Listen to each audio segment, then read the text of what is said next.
Hi, I'm Dustin Abbott, and I'm here today to give you my definitive review of the Canon RF 50mm F1.8 STM.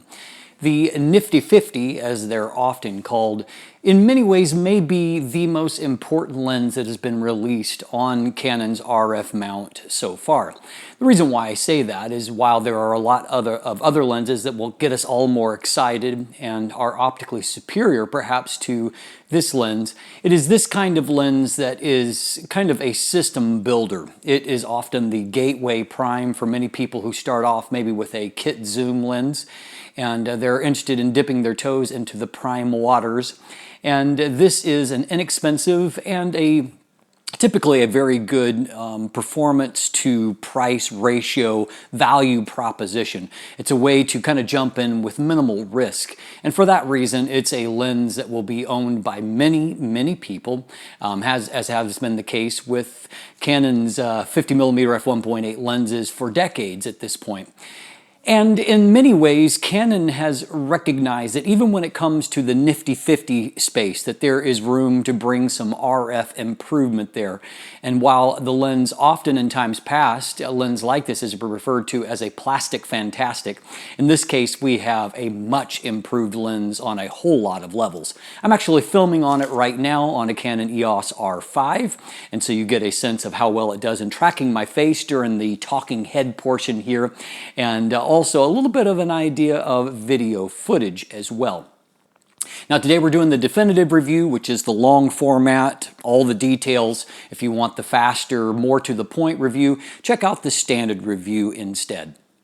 Today's episode is brought to you by Into the AM, a clothing brand from Southern California that wants to outfit your passion, whatever it might be. Their everyday comfortable fabrics and designs are great, whether you're working from home, working out, or even just chilling out. I'm enjoying the fit and finish of these handcrafted shirts and love the fact that they layer well too as the weather turns colder. You can choose from the basics or more funky styles created in collaboration with local artists. Use the code Dustin10 or follow the link in the description to get 10% off site-wide, including their monthly t-shirt club. Visit intotheam.com/Dustin10 for more information. So as noted, we have a vastly improved lens on a whole lot of levels, and we're going to start by jumping in and looking at the build and handling and analyzing what has improved here and how the lens actually functions in real-world use. Let's take a look. So the first thing that stands out is that this is a vastly improved build quality here.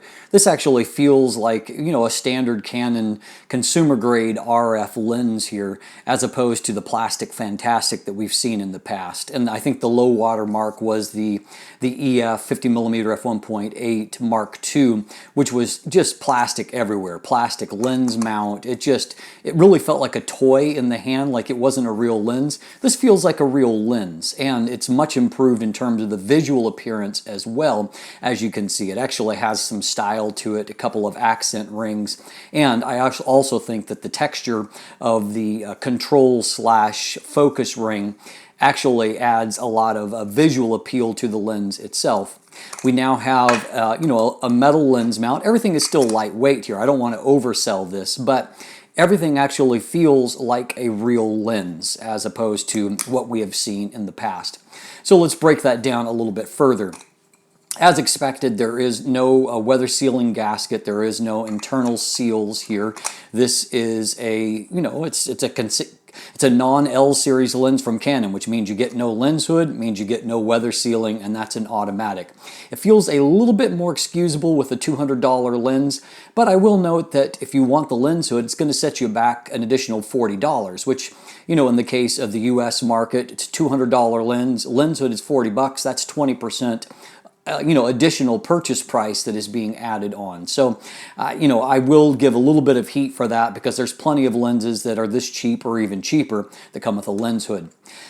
What we do have, however, is that Canon has given us a 43mm filter thread up front. And so what that means is that the threads are not out here at the edge. The threads are actually inside here. And so it's a different design in that way, and smaller than what we've seen even on the EF STM version, which was the most recent. It had a 49mm filter thread. This is only a 43mm, so not particularly common, and definitely very much on the small side. The lens itself in its exterior dimensions is actually really similar to the EF version. And so what we have got here is a lens that is 69mm in diameter. The older lens was 69.2, so a negligible difference. And this is 40mm in length. And again, the EF version was 39.2mm. So in both dimensions, there's less than a millimeter separating the two, which is actually kind of impressive to me considering the major difference in the flange distance on a mirrorless lens. Now, surprisingly here, the lens, it's not that it feels dense or anything, but it definitely feels like a decent quality build, but they've managed to not increase the weight. It's still only 160 grams, about 5.5 ounces, which is surprisingly lightweight. And of course, that compact size and weight makes even a fairly good sized camera like the R5 feel, relatively compact, all things considered. And so, an impressive, I think, result on that, in that this lens actually feels like it belongs. I can remember putting a Mark II onto like a 5D Mark II camera, and it felt like you were putting a toy on an expensive camera. In this case, it's still an inexpensive lens relative to the cost of the camera, but it doesn't feel like it doesn't belong any longer. Now, obviously, a part of RF design has been the inclusion of the control ring. Now, in this case, Canon there's not enough real estate here to have multiple rings on the lens, and so they've elected to go with a dual purpose ring here. And so the switch, instead of an AF/MF switch, is a focus and control switch. And so the function of the ring is going to depend on the position of the switch. Now, I wish that they had done something a little bit differently with this, in that if you switch it to focus, it means the focus, or this ring will focus or function as the focus ring, which, by the way, the feel of the ring is better than any of this series of lenses that we've seen before. Not bad really at all. It has a nice amount of damping. It feels functional, and so that's definitely an improvement here. I will note, however, that because it's focused by wire and focus is routed through the focus motor, if you make a major focus change, you'll feel just a little bit of resistance from the focus motor, as it's just a tiny bit of drag, but it's really not bad. And if you're going for kind of pinpoint focus, you feel just a tiny bit of reaction from the focus motor, but it's really not too bad.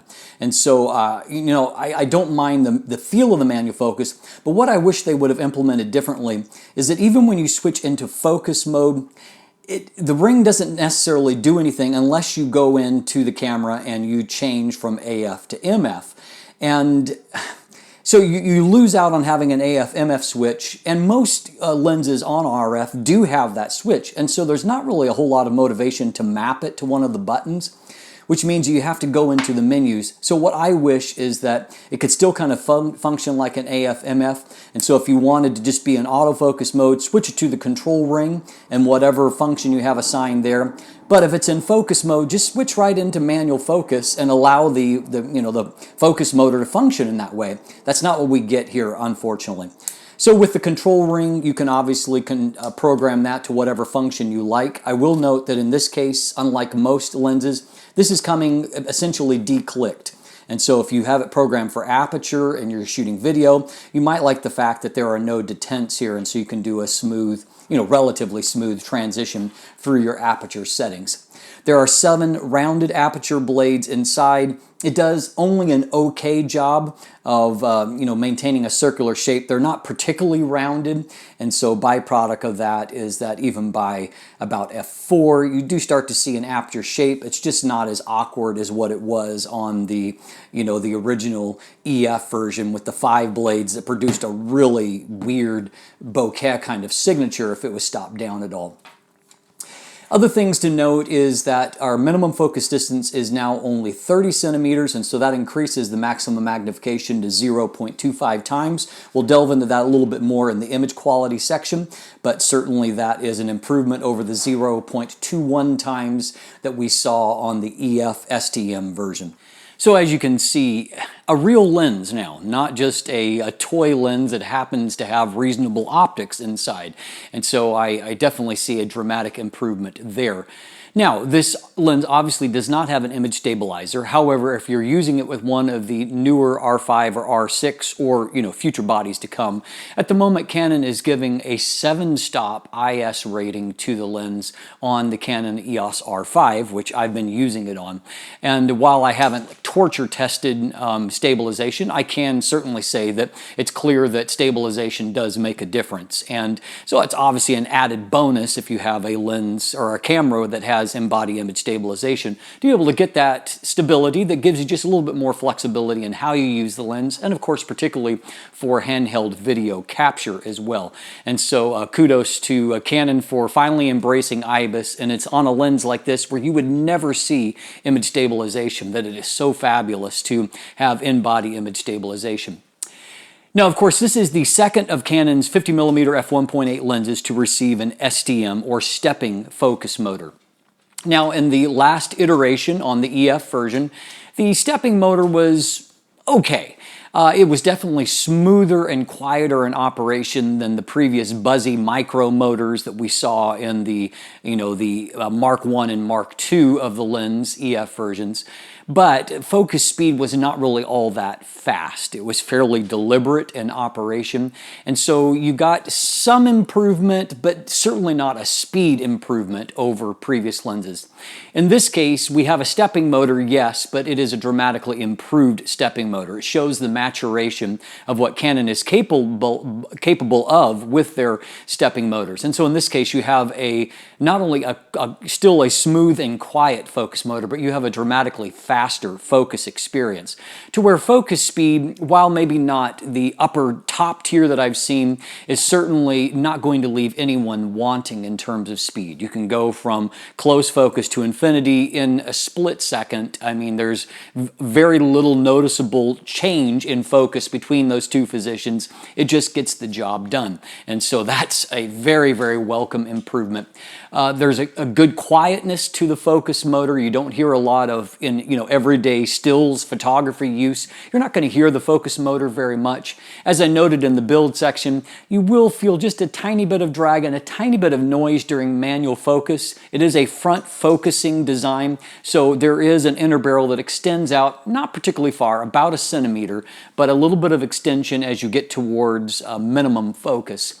But, I mean, overall, it's the focus speed and focus noise is quiet. Let's take a look at focus pulls here as well.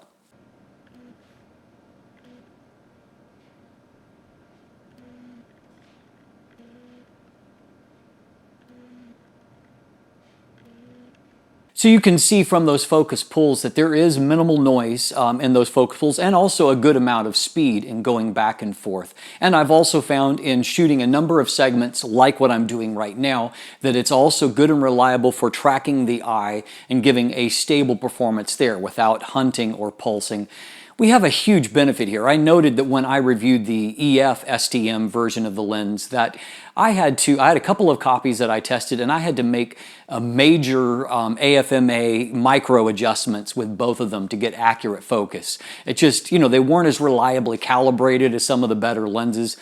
It's so wonderful for that to not be a problem. I've now used 2 copies of the lens. I threw them on the camera and just started taking pictures. There's no need to calibrate. And of course, in this case, you have these superior focus systems that really provide very accurate results. And that's been my experience, whether it was taking pictures of people or of animals or just out in nature doing the things that I do. I had very reliable focus results, and I really don't have a whole lot of anything really negative to report back to you. I had a good focus experience, and by the way, there was a noticeable difference in the quality of focus with the 50mm f1.8 STM compared to the 85mm f2 STM macro lens that I also just reviewed at the same time.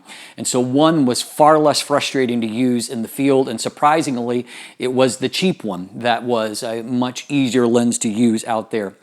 Now, one thing that for video use that you may have noticed is that the lens is certainly guilty of focus breathing. And as I kind of replay that here, you can see that the timer in the foreground, the size of the image definitely changes depending on its position of focus. And so, you know, there is a little bit of a negative there. But, I mean, if you're on a tight budget and you're not doing big focus pull shots, it's still a decent lens to use for video, you know, because it's reliable in AF, it's quiet, and it's cheap. And so often that is one of the main requirements people are looking for. So let's talk about the image quality. Typically, the knock on these lenses is that they've been very, very cheap, often described as throwaway build quality, but pretty decent optics inside. In this case, Canon has done a little bit of an update. It's still a similar optical formula. I believe it's 6 elements in 5 groups, but it has, optical formula has been changed a little bit. There's different spacing in the elements, and there is an addition of one spherical element into the rear group. And so, you know, it isn't the same optical formula. It has been improved a little bit, and so let's see if our real-world results reflect that improvement. Let's take a look. So we'll start by taking a look at vignette and distortion. As far as the distortion goes, it's essentially a non-factor. There is about a +1 or so amount of barrel distortion, but it is so minuscule that it's not going to be a real-world factor for probably just about anything. Vignette, however, is a whole other story. And this is kind of the surprising turn here. I have been noting that when it comes to Canon's RF lenses, that a lot of them have had really pronounced vignette issues. And in this case, this is kind of a surprising one when you consider that the last EF version of the lens had only actually under 2 stops in the corner. And in this case, we've got more than 4 stops of vignette in the corner. So very heavy vignette. So as of yet, there is no automatic correction profile, and so as you can see, it's a +2 that I've dialed in for the distortion.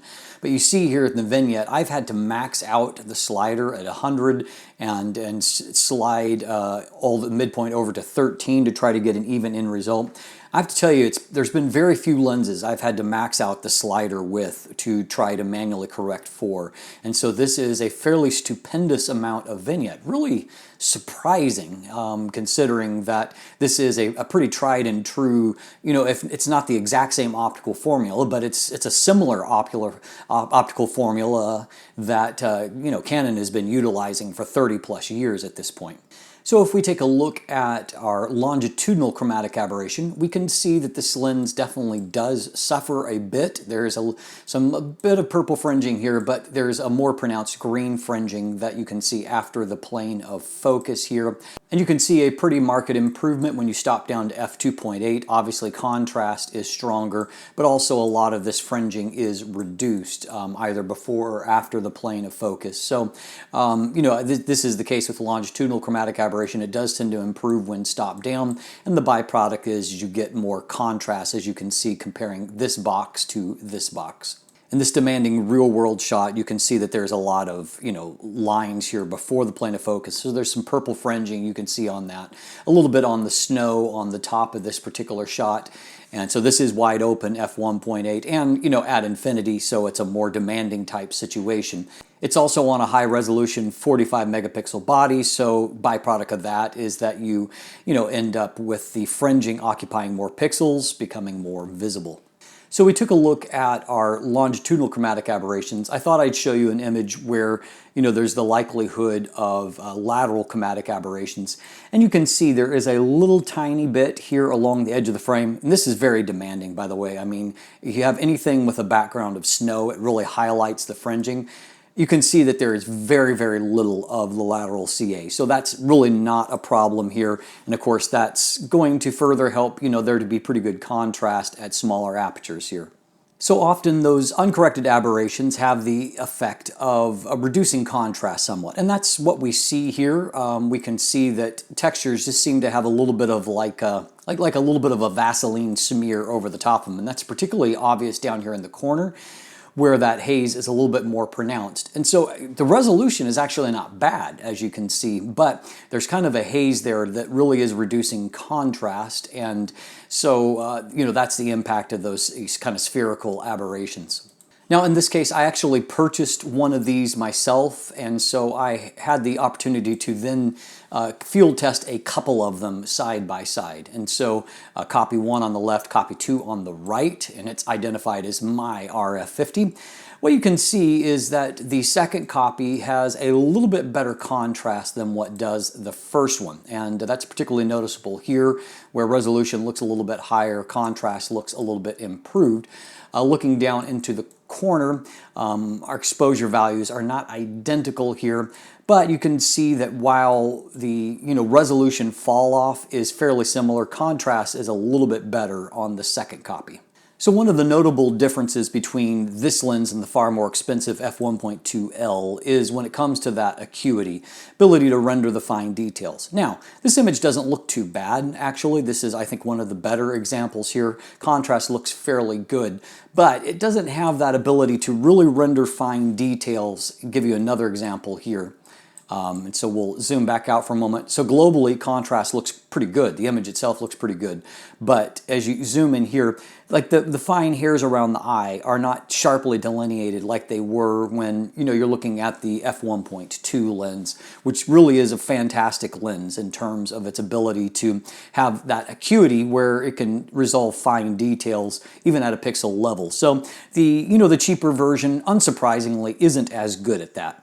So for the rest of these formal tests, chart tests, I'm going to actually show you the second copy because it was a little bit better. So I might as well give you the better performance here. You've already seen kind of the difference.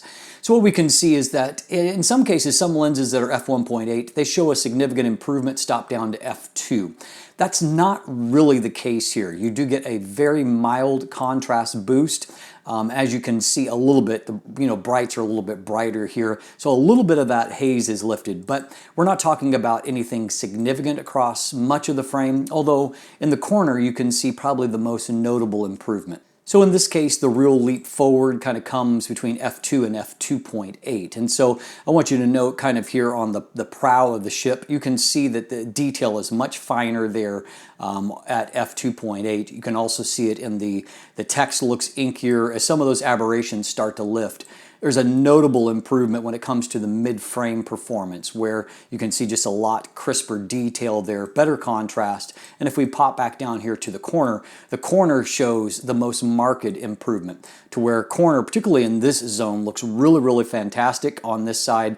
You can see that last percentage of 2 into the extreme corner. It's still not quite reaching there, but throughout much of the frame, you've got quite a strong performance at f2.8. Now, if we move on to f4, we can now see that we're seeing really great detail. You can actually see kind of the fibers of the paper there on the prow of the ship. Contrast has really popped up, and you can see also in the Prime Minister's face, detail looks great.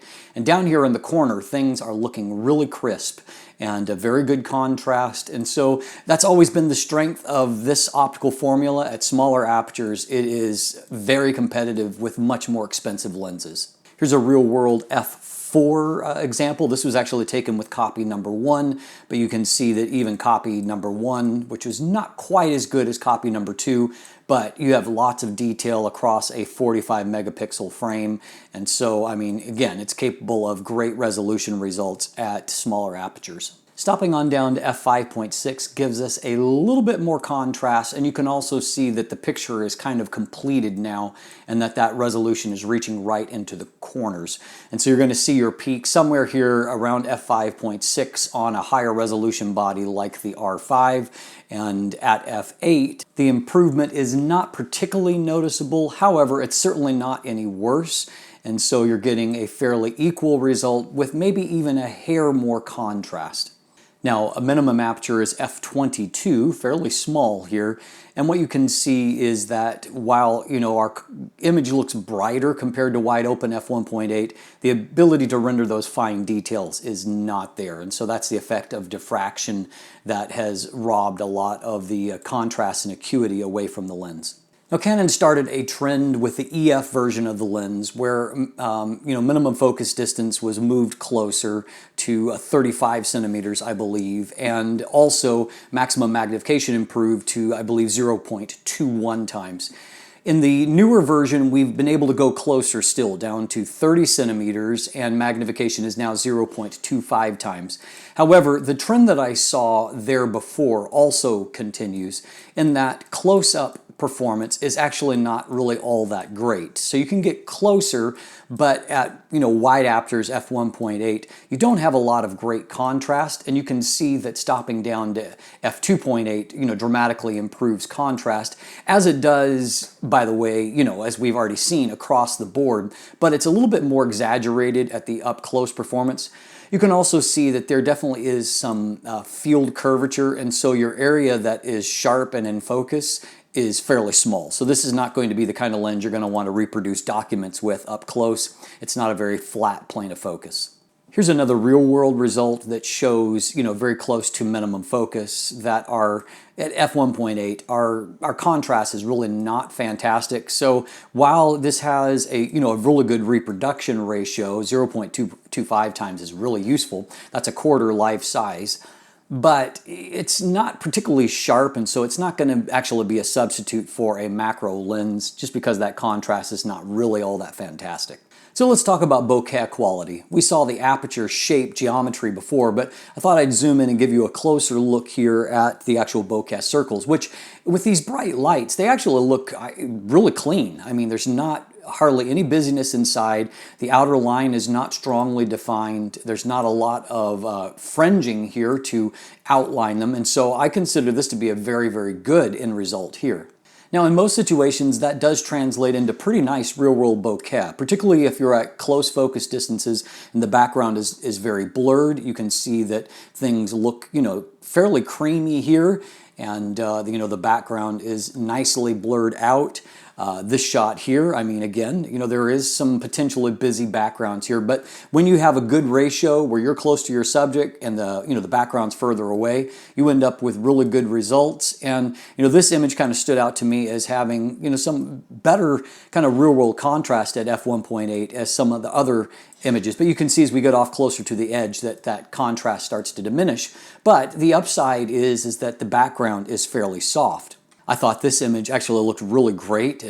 Everything melted away on this post quite well. I'm less blown away by the sharpness on the subject, but as we've seen, wide open contrast is not necessarily fantastic. But if you look at the image globally, I think it looks great. Here's another I thought was really nice with, snow falling, giving me some unique, different kind of layers of bokeh quality here, which I thought was pretty cool. And beyond that, in this particular image, I think that the wide open contrast and detail actually looks pretty good. Now, in this particular image, the ratio is not as favorable. So the subject's a little bit further away, and so the ratio of myself to the subject to the background isn't as favorable. And so as you can see, the bokeh looks busier here. There's a little more outlining than what I would like. It's not as creamy. And also in this particular situation, there's a little bit more fringing that is showing up. And that's true even in the bokeh. And so it outlines it a bit, which again draws the eye to it. And so this is where I think like the 50mm f1.2 is really going to show its advantage for like full body type portraits. Your background is going to be much more pleasing than it is on the f1.8, though if you're up closer, the f1.8 does a pretty good job, really. Now, Canon has updated the coatings on this lens, and it, in theory, is better at resisting flare. And I think that it is comparatively better. It's not perfect, as you can see. And so in this case, we do have a fairly pronounced ghosting artifact, and stop down, you can see that a little bit more. Maybe a little loss of contrast, but it's not terrible. I actually found for shooting stills that the end result wasn't too bad. Here's another example with a different position of the sun. And so wide open, that's a pretty good result. You can see a little bit more ghosting artifacts when you're stopped down to f11. But if we pan across the sun in video, you can see that it's really, really dependent on the position of the bright light in the frame. And either wide open or here stopped down, you can see that there definitely is ghosting artifacts and a pattern that develops that is really highly dependent on the position of the sun in the frame. So as you could see, there was a little bit of variance between the two copies that I tested, one having a little bit better contrast than the other. Probably not surprising in a lens this inexpensive, and so, I mean, that's just kind of the luck of the draw. There wasn't a radical difference, however, and so it's not like one was extremely different from the other. And so, I mean, at the end of the day, this lens is outside of that outsized vignette, which I'm actually, although I've seen that as a trend on RF lenses, I don't quite understand why it's been such a radical change on this particular lens compared to the EF version of the lens, when while it is a modified optical formula, this is pretty similar to what they have been doing for decades. And so that's a change that I don't fully understand at this point. Fortunately, vignette is typically correctable, and of course, if you're shooting video or JPEGs, it's corrected in camera, so you may not see it all that often. And I'm sure that we'll have a profile for the lens in post software for RAW files shortly at this point. So, but not a whole lot really to be critical about. It's not as good as, you know, to be expected as the 50mm f1.2L, which frankly at this point optically has been my favorite of the RF lenses. The RF 85mm f1.2L is a little bit better corrected, but I don't find it has quite as much character as does the 50mm f1.2, which is a really, really exceptional lens. And so no, it's not as magical as that lens in its rendering. However, this is a very competent lens, and I would put it this way. If you can't get good pictures with the RF 50mm f1.8 STM, it's probably not the lens's fault. In times past, this has been the Nifty 50 has also been a plastic fantastic. It has been a cheap lens. I would say now at $200 US, which is slightly more expensive than the EF version, we have now a lens that is not a cheap lens, but an inexpensive lens, and there is a distinction. No longer is this a throwaway build quality. We've got a decent build quality. We've got actually a good autofocus performance and a pretty strong optical performance as well. So at the end of the day, this represents probably the best value on the RF system. It'll probably be that way for some time to come. And so if you've been on the fence as to whether or not to purchase this lens, if you need a 50mm prime and you don't want to spend the big bucks to get the L version, I think that this is an easy sell and should end up in most people's RF kit. I'm Dustin Abbott. If you'll check out the description down below, you can find linkage to my full text review. Also linkage to an image gallery if you want to check out photos. And beyond that, there are buying links if you'd like to purchase one for yourself. Also a linkage there to follow me on social media, to become one of my patrons, to sign up for my newsletter that comes out every Thursday. And of course, if you haven't already, please click that subscribe button. Make sure to click to get notifications when new content drops. Thanks for watching. Have a great day. And let the light in.